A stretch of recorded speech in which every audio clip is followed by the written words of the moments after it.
Atos dos Apóstolos. Capítulo 33. Trabalhando sob dificuldades. Embora Paulo fosse cuidadoso em expor perante os conversos o claro ensino das Escrituras referente ao legítimo sustento da obra de Deus, e embora reclamasse para si mesmo, como ministro do Evangelho, o direito de deixar de trabalhar em atividades seculares como meio de manutenção própria, todavia, em várias ocasiões, durante seu ministério, nos grandes centros da civilização, dedicou-se a um trabalho manual para ganhar sua manutenção. Entre os judeus, o trabalho físico não era considerado estranho ou degradante. Por intermédio de Moisés, os hebreus haviam sido ensinados a instruir seus filhos em hábitos industriosos. E era considerado um pecado permitir a um jovem crescer sem aprender o trabalho físico. Mesmo que uma criança devesse ser educada para o ofício divino, o conhecimento da vida prática era considerado essencial. A cada jovem, fossem seus pais ricos ou pobres, era ensinado algum ofício. Os pais que negligenciavam prover tal aprendizado a seus filhos eram olhados como se desviando da instrução do Senhor. De acordo com esse costume, Paulo cedo aprendeu o ofício de fabricar tendas. Antes de se tornar discípulo de Cristo, Paulo ocupava uma alta posição e não dependia de trabalho manual para se manter. Mais tarde, porém, quando havia usado todas as suas posses na promoção da causa de Cristo, ele recorreu algumas vezes ao ofício para ganhar a manutenção. Este era especialmente o caso quando trabalhava em lugares onde seus motivos pudessem ser mal entendidos. É em Tessalônica que, pela primeira vez, lemos de Paulo trabalhando com suas próprias mãos para manter-se enquanto pregava a palavra. Escrevendo ao grupo de crentes ali, ele lhes recorda que teria podido ser-lhes pesado e acrescenta: Porque bem vos lembrais, irmãos, do nosso trabalho e fadiga, pois trabalhando noite e dia, para não sermos pesados a nenhum de vós, vos pregamos o Evangelho de Deus. 1 Tessalonicenses, capítulo 2, versos 6 e 9.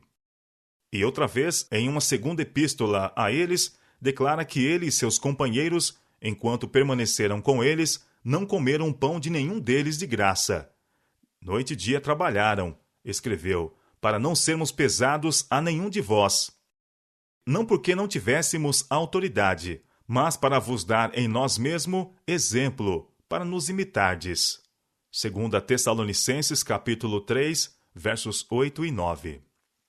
Em Tessalônica, Paulo havia encontrado os que se recusavam trabalhar com suas próprias mãos.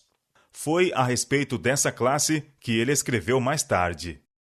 Alguns entre vós andam desordenadamente, não trabalhando, antes fazendo coisas vãs. A esses tais, porém, mandamos e exortamos por nosso Senhor Jesus Cristo, que trabalhando com sossego, comam o seu próprio pão. Enquanto trabalhava em Tessalônica, Paulo havia tido cuidado de dar a tais pessoas um bom exemplo. Porque quando ainda estávamos convosco, escreveu: Vos mandamos isto, que se alguém não quiser trabalhar, não coma também. Em cada época, Satanás tem procurado prejudicar os esforços dos servos de Deus pela intromissão na igreja do espírito de fanatismo. Assim foi nos dias de Paulo e assim foi também durante o tempo da Reforma. Séculos mais tarde, Wycliffe, Lutero e muitos outros que abençoaram o mundo por sua influência e fé, encontraram as astúcias pelas quais o inimigo busca levar ao fanatismo extremado mentes desequilibradas e não santificadas. Criaturas desorientadas têm ensinado que a conquista da verdadeira santidade coloca a mente acima de todos os pensamentos terrestres e leva os homens a se absterem inteiramente do trabalho. Outros, interpretando com extremismo determinados textos das Escrituras, têm ensinado que é pecado trabalhar, que os cristãos não devem se preocupar quanto aos seus interesses temporais e de sua família, mas dedicar a vida inteiramente às coisas espirituais. Os ensinos e exemplos do apóstolo Paulo são uma reprovação a tais extremismos. Paulo não dependeu inteiramente do trabalho de suas mãos para manter-se, enquanto esteve em Tessalônica. Referindo-se mais tarde à sua experiência nessa cidade, ele escreveu aos crentes filipenses em reconhecimento dos donativos que deles havia recebido enquanto esteve ali, dizendo: porque também uma e outra vez me mandaste o necessário a Tessalônica. Filipenses capítulo 4, verso 16.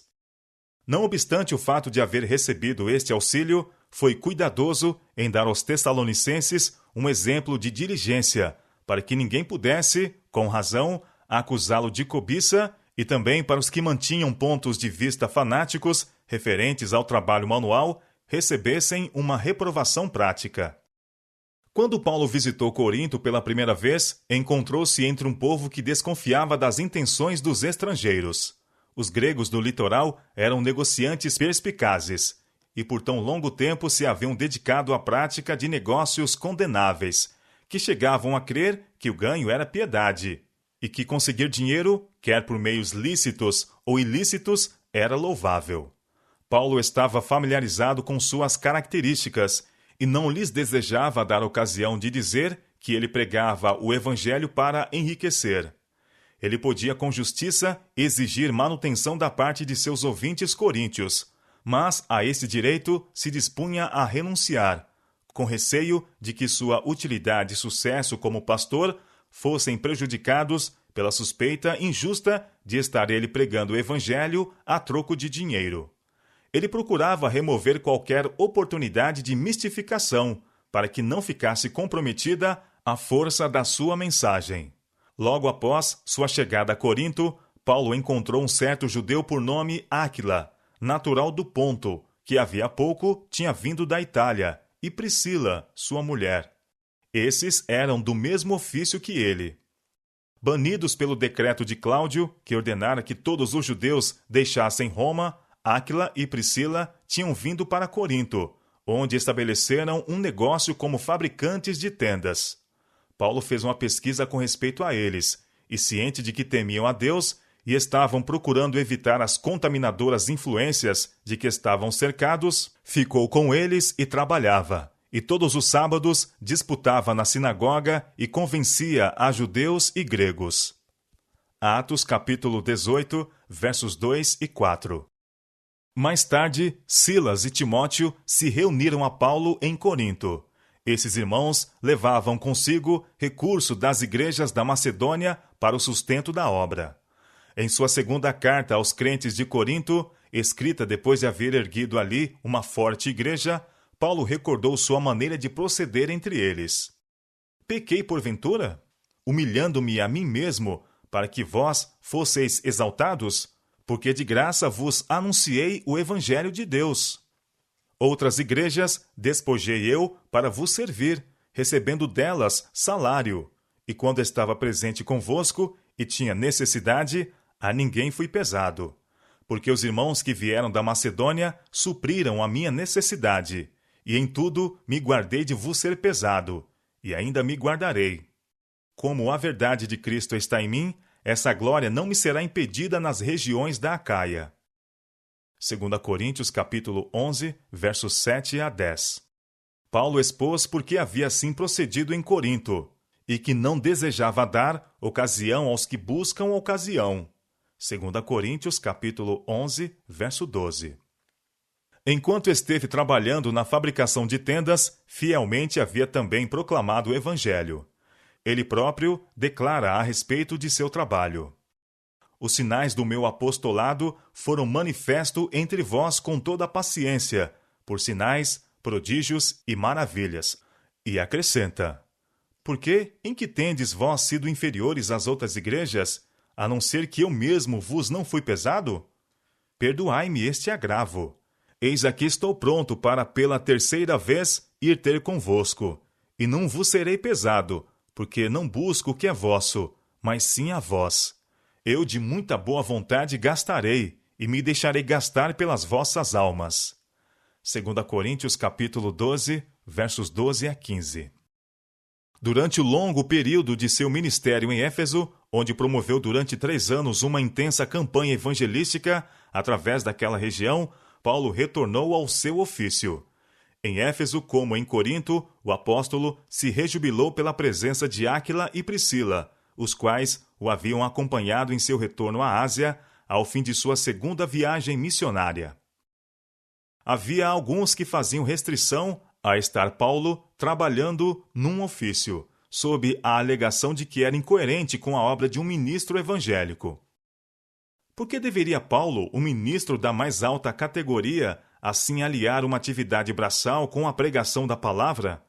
Não é o obreiro digno do seu salário? Por que deveria ser gasto na fabricação de tendas o tempo que, segundo tudo indicava, podia ser empregado com melhor proveito? Mas Paulo não considerava perdido o tempo assim gasto. Enquanto trabalhava com Áquila, mantinha-se em contato com um grande mestre, não perdendo oportunidade de dar testemunho do Salvador e de auxiliar a tantos quantos necessitassem de auxílio. Sua mente estava sempre à procura de conhecimento espiritual. A seus coobreiros deu instrução sobre coisas espirituais e também exemplo de operosidade e inteireza. Era um obreiro hábil e ativo, diligente nos negócios, fervoroso no espírito, servindo ao Senhor. Enquanto trabalhava em seu ofício, o apóstolo tinha acesso a uma classe de pessoas que de outra maneira não teria podido alcançar. Mostrava aos que a ele estavam unidos que a habilidade nas artes comuns é um dom de Deus, o qual provê tanto o dom como a sabedoria para usá-lo retamente. Ensinava que mesmo nas atividades diárias, Deus deve ser honrado. Suas mãos calejadas em nada diminuíam a força de seus inflamados apelos como ministro cristão. Paulo trabalhava algumas vezes dia e noite, não apenas para seu próprio sustento, mas para que pudesse ajudar a seus companheiros de trabalho. Repartia seu ganho com Lucas e auxiliava Timóteo. Sofria até fome às vezes, para que pudesse aliviar as necessidades de outros. Sua vida era de abnegação. Ao fim de seu ministério, na ocasião de sua despedida dos anciãos de Éfeso e Mileto, ele pôde erguer perante ele as suas mãos gastas do trabalho e dizer: De ninguém cobicei a prata, nem ouro, nem o vestido. Vós mesmos sabeis que para o que me era necessário a mim e aos que estão comigo, estas mãos me serviram.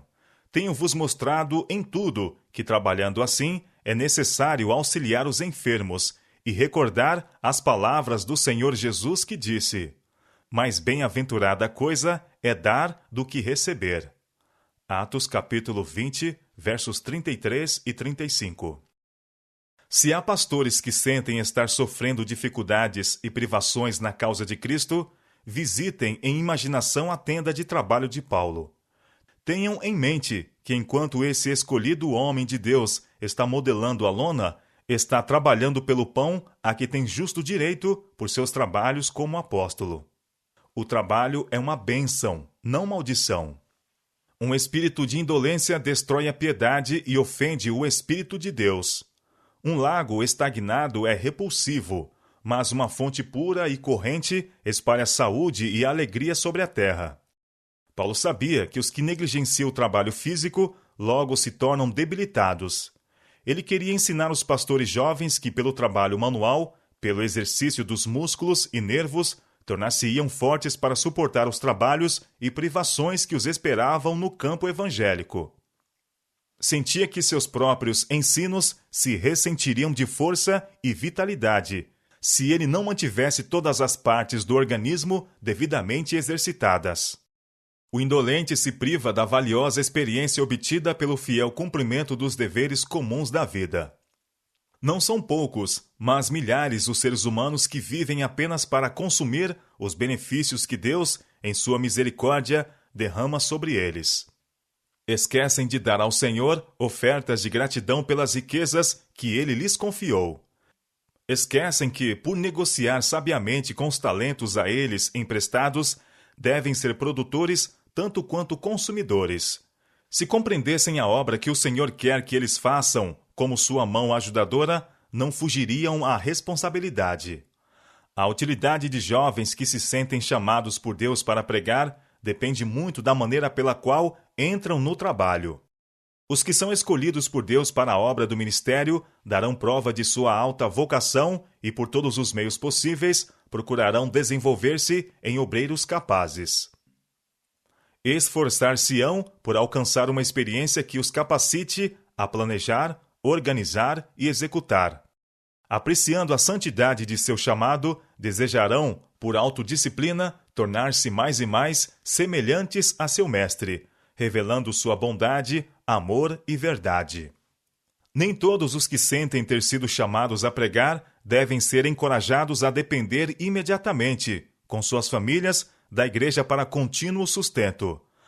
Há o perigo de que alguns, de limitada experiência, sejam inutilizados pela lisonja e por encorajamento desavisado a esperar pela manutenção independentemente de qualquer sério esforço de sua parte.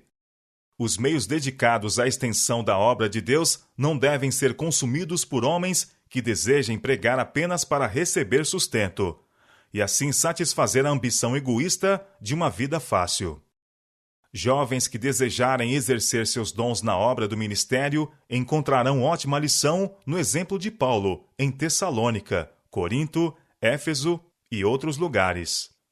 Embora fosse eloquente pregador, e por Deus escolhido para uma obra especial, ele jamais se colocou acima do trabalho, nem se cansou de se sacrificar pela causa que amava. Até esta presente hora, escreveu aos Coríntios, sofremos fome e sede, e estamos nus, e recebemos bofetadas, e não temos pousada certa, e nos afadigamos, trabalhando com nossas próprias mãos. Somos injuriados, e bendizemos. Somos perseguidos e sofremos. 1 Coríntios capítulo 4, versos 11 e 12. Sendo um dos maiores mestres humanos, Paulo alegremente executou os mais humildes, bem como os mais altos deveres. Quando em seu serviço pelo mestre as circunstâncias o requeriam, ele voluntariamente trabalhava em seu ofício. Contudo, estava sempre pronto a pôr de lado sua obra secular para enfrentar a oposição dos inimigos do Evangelho ou aproveitar uma especial oportunidade de salvar pessoas para Jesus. Sua operosidade e zelo eram uma reprovação à indolência e ao desejo de acomodação. Paulo deu um exemplo contra o sentimento que então ganhava influência na igreja, de que o evangelho só poderia ser pregado com êxito por aqueles que estivessem inteiramente libertos da necessidade de trabalho físico. Ele ilustrou de maneira prática o que podia ser feito por consagrados leigos em muitos lugares onde o povo não estava familiarizado com as verdades do evangelho. Sua atitude inspirou em muitos humildes trabalhadores o desejo de fazer o que lhes fosse possível para o avanço da causa de Deus, enquanto ao mesmo tempo se mantinham com o trabalho diário. Áquila e Priscila não foram chamados a dar todo o seu tempo ao ministério evangélico. Todavia, esses humildes obreiros foram usados por Deus para mostrar a Apolo mais perfeitamente o caminho da verdade. O Senhor emprega vários instrumentos para a realização de seu propósito, e enquanto alguns com talentos especiais são escolhidos para devotar todas as suas energias à tarefa de ensinar e pregar o Evangelho, muitos outros, sobre quem mãos humanas nunca foram postas em ordenação, são chamados a desempenhar importante parte na salvação. Há um vasto campo aberto diante do obreiro de manutenção própria. Muitos podem alcançar valiosas experiências no ministério, enquanto trabalham parte do tempo em alguma forma de atividade manual, e por esse método, eficientes obreiros podem se desenvolver para importantes serviços em campos necessitados. O voluntário e abnegado servo de Deus, que trabalha incansavelmente pela palavra e pela doutrina, leva sobre o coração um pesado fardo. Ele não mede suas obras pelas horas. O salário não tem influência em seu trabalho, nem se desvia ele do dever por causa de condições desfavoráveis. Recebe do céu sua missão, e do céu espera a recompensa quando a obra a ele confiada estiver concluída. É desígnio de Deus que tais obreiros estejam livres de ansiedade desnecessária, a fim de que possam obedecer completamente à ordem de Paulo a Timóteo. Medita estas coisas, ocupa-te nelas. 1 Timóteo capítulo 4, verso 15. Conquanto devam ser cuidadosos em exercitar-se o bastante para manter a mente e o corpo vigorosos, não é plano de Deus que sejam obrigados a gastar grande parte de seu tempo em empreendimentos seculares. Esses fiéis obreiros, embora sejam dispostos a gastar-se pelo Evangelho, não estão isentos de tentação. Quando embaraçados e sobrecarregados de ansiedade, por deixar a igreja de lhes prover o devido sustento financeiro, alguns são ferozmente assediados pelo tentador. Quando veem suas atividades tão levianamente apreciadas, tornam-se deprimidos. Na realidade, eles aguardam o tempo do juízo para receber a legítima recompensa, e isso os anima. Contudo, sua família precisa de roupa e alimento.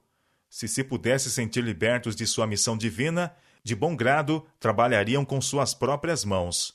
Mas eles sentem que seu tempo pertence a Deus, não obstante a miopia dos que deveriam prover-lhes suficientes fundos. Sobrepõe-se a tentação de empreenderem atividades pelas quais logo se colocariam além do alcance da penúria, e continuam a trabalhar para o avanço da causa que lhes é mais amada que a própria vida. Para assim proceder, porém, são forçados a seguir o exemplo de Paulo e empenham-se por algum tempo em trabalho manual enquanto continuam a promover sua atividade ministerial. Assim procedem, não para buscar seus próprios interesses, mas os interesses da causa de Deus na terra. Há vezes em que parece ao servo de Deus impossível realizar a obra necessária, porque faltam meios para levar avante um trabalho sólido e forte. Alguns ficam temerosos de que não possam fazer tudo quanto sentem que é seu dever, com os recursos de que dispõem. Mas, se avançarem com fé, a salvação de Deus será revelada, e o êxito acompanhará seus esforços. Aquele que ordenou a seus seguidores ir por todas as partes do mundo, susterá cada obreiro que, em obediência a seu mando, procura proclamar sua mensagem. Na promoção de sua obra, nem sempre o Senhor torna claras todas as coisas a seus servos. Algumas vezes, ele prova a confiança de seu servo, deparando-lhe circunstâncias que o compelirão a prosseguir pela fé. Não raro, leva-os a lugares difíceis e apertados, e ordena que avancem quando seus pés parecem estar tocando as águas do Jordão. É em tais ocasiões, quando as orações de seus servos ascendem a ele em fervorosa fé, que Deus abre o caminho diante deles e leva-os a um lugar espaçoso. Quando os mensageiros de Deus reconhecerem suas responsabilidades em relação às partes necessitadas da vinha do Senhor e no espírito do obreiro por excelência trabalharem incansavelmente para a conversão de pecadores, os anjos de Deus prepararão o caminho diante deles, e os meios necessários para o avanço da obra serão providos. Os que são esclarecidos darão livremente para sustentar a obra feita em seu próprio benefício. Atenderão liberalmente a cada pedido de auxílio, e o Espírito de Deus lhes moverá o coração para sustentar a causa do Senhor, não somente nos campos nacionais, mas também nas regiões distantes. Assim, os obreiros de outros lugares serão fortalecidos e a obra do Senhor avançará na maneira por ele designada.